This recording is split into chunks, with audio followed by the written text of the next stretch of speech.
एक ब्राह्मण थे। वो ब्राह्मण देवता विह्वल रहा करते थे क्योंकि उनके कोई संतान नहीं थे। बहुत परेशान थे। नारद जी मिले। नारद जी ने कहा, बाबा क्यों चिंतित हो? संत जी ने बताया, महाराज कोई पुत्र नहीं है, सोच रहे हैं हमारे बाद पूर्वजों को जल कौन प्रदान करेगा। नारद बाबा ने कहा, तो चिंता क्यों करते हो? सबसे बड़े दानी देवादिदेव महादेव हैं, प्रार्थना कर लो, पुत्र अवश्य मिलेगा। पति पत्नी ने भोलेनाथ की प्रार्थना करी, तपस्या करी। एक दिन भोलेनाथ प्रसन्न हो गए और पधारे। दोनों पति पत्नी ने प्रणाम किया भोलेनाथ को, और प्रणाम करने के उपरांत भोलेनाथ ने कहा, वर मांगो। उन्होंने कहा, महाराज आपसे क्या मांगना, आप तो सब जानते हैं, अंदर बाहर की सब जानते हैं, आपसे कौन सी चोरी है? जिस इच्छा से हमने आपको पुकारा है वह आपको स्वयं पता है। भोलेनाथ ने कहा, भक्त बात तो तुम्हारी सत्य है, लेकिन तुम्हारे ब्रह्मलेख में पुत्र नहीं है। अब तो चिंतित हो गए संत जी। कहा, महाराज कैसे होगा? आपकी तपस्या भी निष्फल जाएगी। भोलेनाथ ने कहा, कोई बात नहीं, मैं पुत्र तो दे दूंगा, लेकिन मेरे पास दो प्रकार के पुत्र हैं। एक पुत्र है जो 100 वर्ष तक जीवेगा, लेकिन कब तुम्हारा सर फोड़ेगा कोई पता नहीं। चरित्र उसका ठीक नहीं होगा, क्रियाकलाप संस्कार उसके अच्छे नहीं रहेंगे, तुम्हें कष्ट ही कष्ट देता रहेगा। और एक बालक मेरे पास और है जो तुम्हारा नाम रोशन कर देगा, लेकिन वह केवल 5 वर्ष तक जीवेगा। संत ने कहा, महाराज आप 5 वर्ष वाला दे दीजिए। 100 वर्ष का बालक मैं करूंगा क्या, जो हमारे ब्राह्मणत्व को समाप्त कर देगा, हमारे संस्कारों को नष्ट कर देगा। उस बालक को लेने से क्या फायदा? अब तो भोलेनाथ ने वरदान दिया, संत को पुत्र प्राप्त हुआ, और पुत्र प्राप्त हो गया। संत जी को एक बार हंसना आता है, एक बार रोना आता है। हंस इसलिए रहे हैं कि पुत्र प्राप्त हो गया, और रो इसलिए रहे हैं कि 5 वर्ष ही से रहना। उसके बाद तो इसको सोच सोच करके हमें हमेशा दुखी ही होना है। यह सोच सोच करके 4 वर्ष व्यतीत हो गए। ब्राह्मण देवता चिंता से आतुर बैठे हुए हैं। उसी समय पुनः नारद बाबा आ जाते, और नारद बाबा आए। नारद बाबा ने कहा, क्या हुआ महाराज जी, अब तो पुत्र भी प्राप्त हो गया है, क्यों चिंतातुर बैठे हो? महाराज ने कहा, महाराज पुत्र तो मिल गया, लेकिन क्या फायदा? 5 वर्ष की आयु दी है भोलेनाथ ने,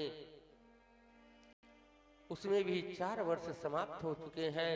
अब तो इसके अंतिम वर्ष चल रहा है। 1 वर्ष के अंतर्गत ये पुनः चला जाएगा, हम तो जैसे के तैसे रह जाएंगे। नारद बाबा ने कहा, एक उपाय बताऊं? महाराज ने पैर पकड़ लिया, जल्दी बताइए महाराज। एक काम करो, इस समय कुंभ का मेला आने वाला है, तो गंगा किनारे चले जाओ, अपने पुत्र को लेकर के झोपड़ी बनाओ, ऐसी जगह पे जहां से सभी लोगों के आवागमन का रास्ता हो, और इस बालक को शिक्षा दे दो कि चाहे जो भी नजर आए उसे प्रणाम करना शुरू करें। तो अब संत और उनकी पत्नी अपने बच्चे को लेकर के गंगा तट पर झोपड़ी बनाते हैं मार्ग पे, और बच्चे को शिक्षा देते हैं। तो बच्चे का तो प्रणाम करने का बड़ा पक्का नियम हो गया। कितना पक्का कि नर नारी निकरे जीते, नर नारी निकरे जीते, युवा वृद्ध और बाल, गो गज बाज अनेक पशु, सूकर स्वान श्रृंगाल।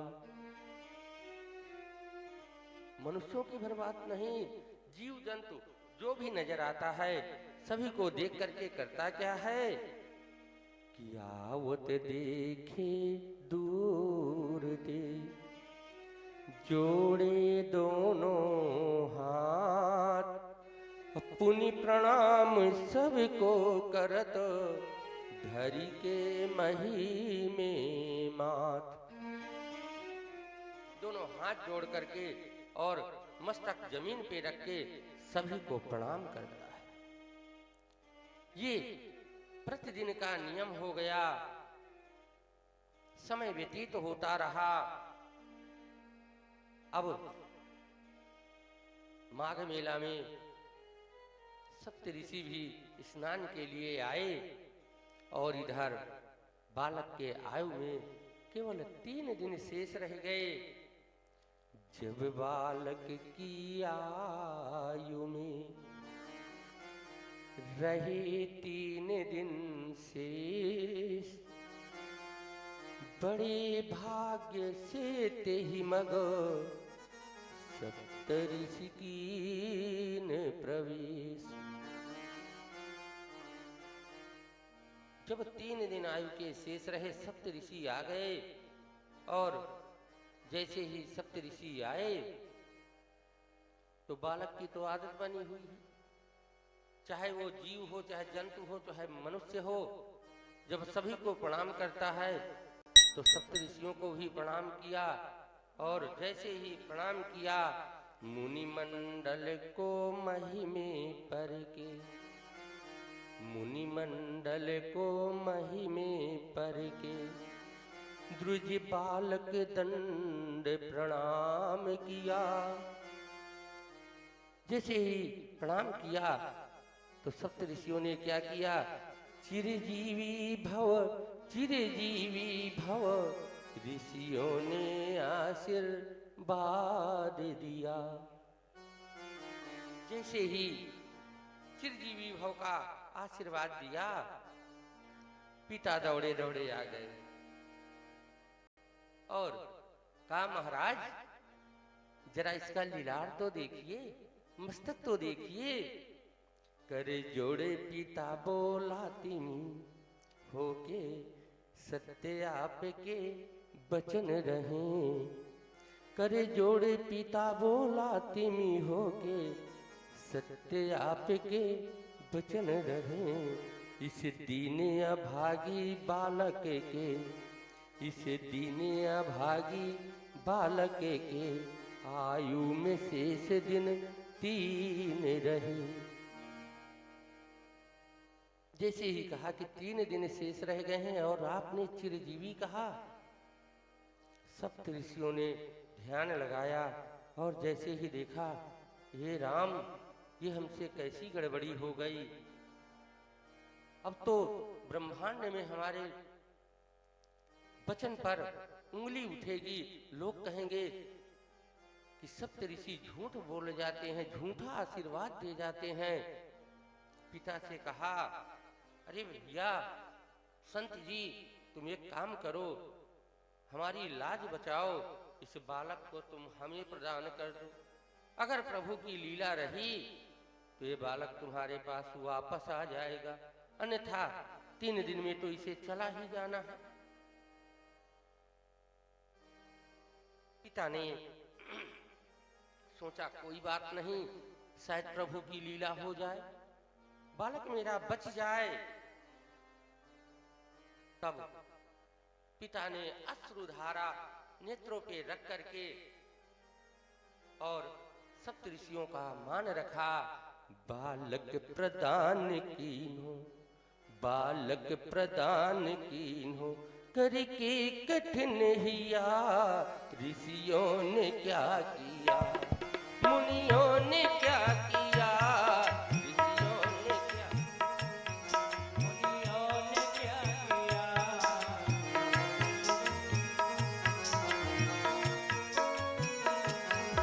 बालक प्रदान कीन्हो, करके कठिन हिया।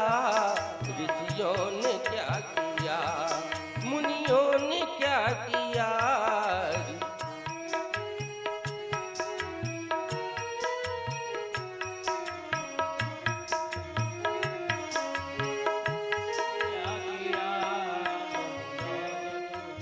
अब जैसे ही ऋषियों ने प्राप्त किया बालक को, लेकर के सीधे ब्रह्मलोक में पहुंचे। और ब्रह्मलोक में जैसे ही पहुंचे, अब उस बालक का तो नियम बना हुआ है। ऋषियों ने, सप्त ऋषियों ने ब्रह्मा जी को प्रणाम किया और ब्रह्मा जी को प्रणाम करने के बाद खड़े हुए। वैसे ही बालक ने साष्टांग प्रणाम किया और जैसे ही साष्टांग प्रणाम किया तो हुआ क्या, सुनी ब्रह्म बचन हंसी के, मुनि मुंडली चली, अपनी बला टली, अपनी बला टली, अपनी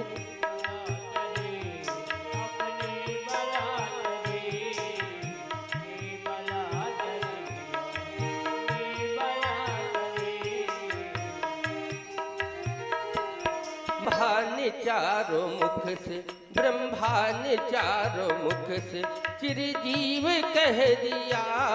ऋषियों ने क्या किया, मुनियों ने क्या किया, ऋषियों ने क्या किया, मुनियों ने क्या किया। करके कठिन हिया।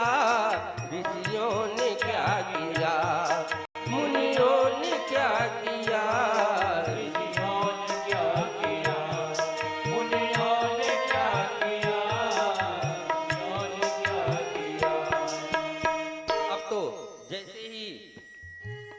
ब्रह्मा जी के सामने प्रणाम किया, चारों मुख से ब्रह्मा जी ने चिरजीव भव, चिरजीवी भव कह दिया।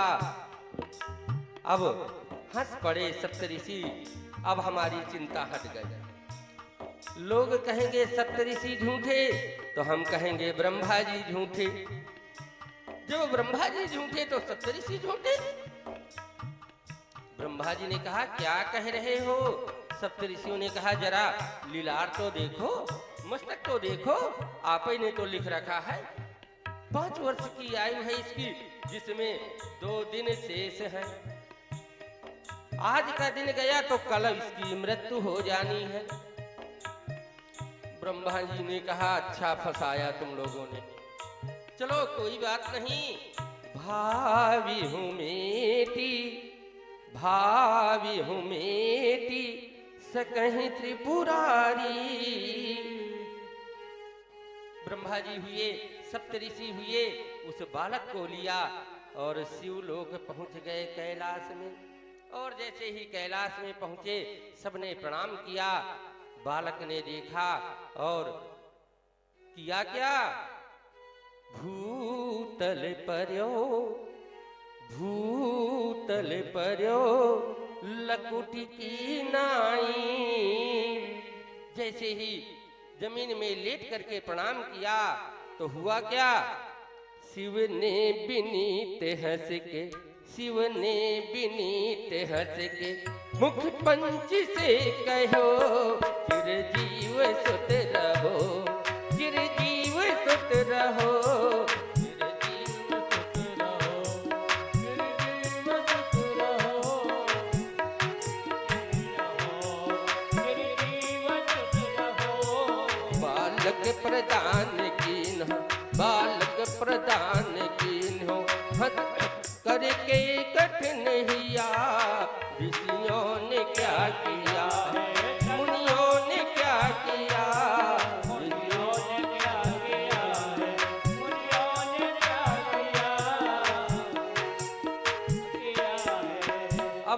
हुआ क्या? ब्रह्मा का भार, ब्रह्मा का भार भोले बाबा ने ले लिया। ऋषियों ने क्या किया, मुनियों ने क्या किया, ऋषियों ने क्या किया, मुनियों ने क्या किया, उन्होंने क्या किया। अब तो जैसे ही भोलेनाथ ने पांचों मुखों से कहा, चिरजीव सुत रहो, चिरजीव सुत रहो, ब्रह्मा जी हंस पड़े, वाह बाबा हमारी बला टल गई। अब लोग कहेंगे कि ब्रह्मा जी झूठे, तो हम कहेंगे भोलेनाथ झूठे। भोले बाबा ने कहा क्या बात है, मैं क्यों झूठा? ब्रह्मा जी ने कहा जरा ध्यान दीजिए, आपे का दिया हुआ है, आपे ने इसे 5 वर्ष की आयु दी है और आज 5वें वर्ष का अंतिम दिवस है। तो भोले बाबा ने कहा कोई चिंता नहीं, छोड़ दो इसे मेरे पास, जाओ तुम लोग। सब लोग वापस आ गए। भोलेनाथ ने उस बालक से कहा बेटा ये शिवलिंग है, ये बिल्व पत्र का पेड़ है, बिल्व पत्र तोड़ो शिवलिंग में चढ़ाओ, बिल्व पत्र तोड़ो शिवलिंग में चढ़ाओ। और जैसे ही ये कार्य शुरू किया, समय व्यतीत हुआ, यमदेव आ गए। यमलोक से कैलाश में यमपाश फेंका और जैसे यमपाश को देखा, उस बच्चे ने डर करके उस शिवलिंग को जकड़कर पकड़ लिया, थर थर कांपने लगा। अब वो यमपाश आया और शिवलिंग का चक्कर लगा रहा है, नजदीक ही नहीं पहुंच पा रहा। यमराज नजदीक आए, भोले बाबा को प्रणाम किया, प्रभु आपके ही वचन असत्य हो रहे हैं, आप ये कर क्या रहे हैं? भोलेनाथ ने कहा क्या कर रहा हूं? महाराज आपने ही कहा था कि ये बालक 5 वर्ष जीवेगा और आज 5 वर्ष संपन्न हो गए, इसलिए मैं आपकी ही बातों को मान करके इसका प्राण हरण करने के लिए आया हूं। भोलेनाथ ने कहा 5 वर्ष दिए हैं ना मैंने, तो 5 वर्ष की आयु मैंने प्रदान करी है कि तुमने? यमराज ने कहा महाराज की तो आपने है, तो कहीं ये बताओ मैंने और किसी की आयु निश्चित की है? मैं ब्रह्मा थोड़े ही हूं। ब्रह्मा की आयु की गणना अलग होती है, ब्रह्मा जिसकी रचना करता है मनुष्य की, उसकी आयु की गणना अलग होती है। इसे मैंने दिया है ना, तो मेरी गणना से ये जीवन व्यतीत करेगा, तुम्हारी गणना से थोड़े ही करेगा। तो यम ने कहा महाराज जरा आप गणना ही बता दीजिए, तो मैं इंतजार कर लूंगा कब तक ये बालक रहेगा और कब मुझे लेके जाना है। तो शिव जी ने आयु की गणना बताई। क्या गणना बताई? कि ब्रह्मा जी की आयु में, ब्रह्मा जी की आयु में बीतत कल्प अनेक, 10 ब्रह्मा बीते बनत शंकर का दिन।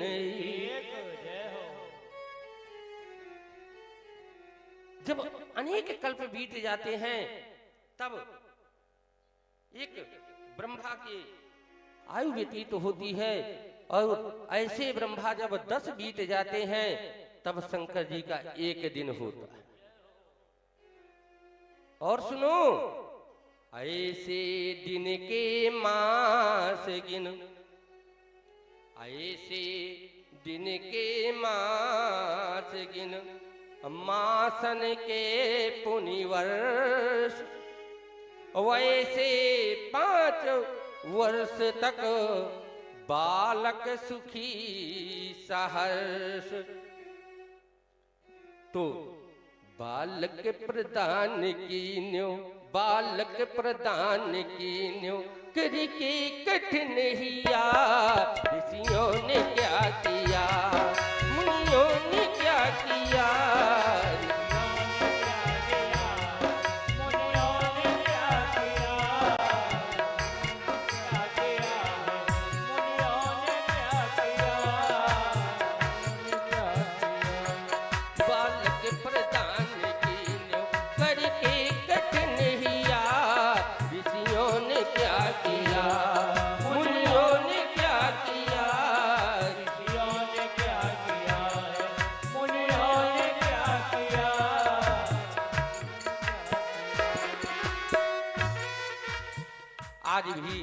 वह बालक हमारे आपके मध्य चिरजीवी हैं। यम ने कहा महाराज, जिस तरह की गणना आपने बताई है कि कई कल्प बीतने पर एक ब्रह्मा समाप्त होता है, 10 ब्रह्मा के समाप्त होने में शिव का एक दिन होता है, और एक ब्रह्मा की आयु में कितने यम खत्म हो जाते हैं, कितने चले जाते हैं, ये तो आप ही बता सकते हैं। तो मैं क्या गणना करूंगा, आप ही जानिए, आप ही गणना करते रहिएगा, मेरे बस से तो बाहर। अब जब यम गणना नहीं कर सकता जिससे आयु की, उसकी आयु कैसे समाप्त होगी। आज भी वह मार्कंडेय ऋषि के नाम से चिरजीवी हैं। बोलिए मार्कंडेय भगवान की। तो किसी कवि ने कहा है कि पाप करे से गति मिले, पाप करे से गति मिले, पाप करे से चैन, पाप करे से हरि मिले, तो पाप करो दिन रे। बोलिए वृंदावन बिहारी लाल। प्रणाम करने से सब कुछ प्राप्त हो सकता है। आइए पुनः कथानक में प्रवेश करेंगे। अब जब बलि ने आपको सब कुछ दे डाला तो शुक्राचार्य भी दौड़े दौड़े पधार गए। अब आकर के ब्रह्मण्यमनुग्रहणामि तद्विशो विधुनोम्यहम् यन्मदः पुरुषः स्तब्धो लोकं मां चावमन्यते। ब्रह्मा जी, ये मेरा स्वभाव है